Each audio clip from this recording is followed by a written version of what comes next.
또 양승태 사법부의 재판 개입 정황이 드러났습니다. 이번엔 동국제강 장세주 회장이 재판에 개입했다는 의혹인데요.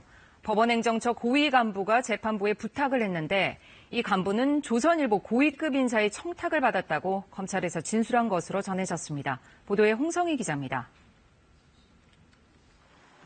2015년 상습 도박 혐의로 재판에 넘겨졌던 장세주 동국제강 회장. 당시 서울중앙지방법원은 증거가 부족하다며 상습 도박 혐의는 인정하지 않았습니다. 횡령과 배임만 인정해 징역 3년 6개월을 선고했습니다. 그런데 판결 직후 당시 서울중앙지법 임성근 형사수석부장은 법원행정처 이민걸 기조실장에게 한 통의 이메일을 보냈습니다.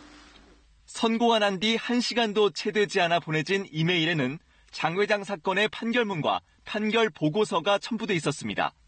이메일에는 한 가지 위안이 되는 것은 피고인이 억울하다고 주장한 부분에 대해 무죄와 공소 기각으로 정리가 됐다고 적힌 것으로 알려졌습니다. 마치 일부 혐의나마 무죄가 나와 다행이라는 취지로 해석됩니다. 이 전 실장은 왜 장 회장 사건을 챙겼을까? 이 전 실장은 당시 조선일보 최고위급 인사에게서 부탁을 받았다고 검찰에 진술한 것으로 전해졌습니다. 검찰은 동국제강이 조선미디어그룹에 18억여 원을 투자하는 등 두 기업이 가까웠던 점에 주목하고 있습니다. 당시 법원행정처는 양승태 사법부가 중점으로 추진하던 상고법원 도입과 관련해 조선일보를 통한 상고법원 홍보 전략이란 문건을 작성하기도 했습니다. 이 전 실장에게 부탁을 한 것으로 알려진 당시 조선일보 인사는 공식 취재를 거부하고 문자를 통해 사실이 아니라고 밝혔습니다.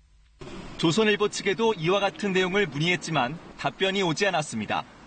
임성근 이민걸 판사 역시 답변을 거부하거나 연락을 받지 않았습니다. 검찰은 조선일보의 청탁이 실제 있었는지 수사할 계획입니다. KBS 뉴스 홍성입니다.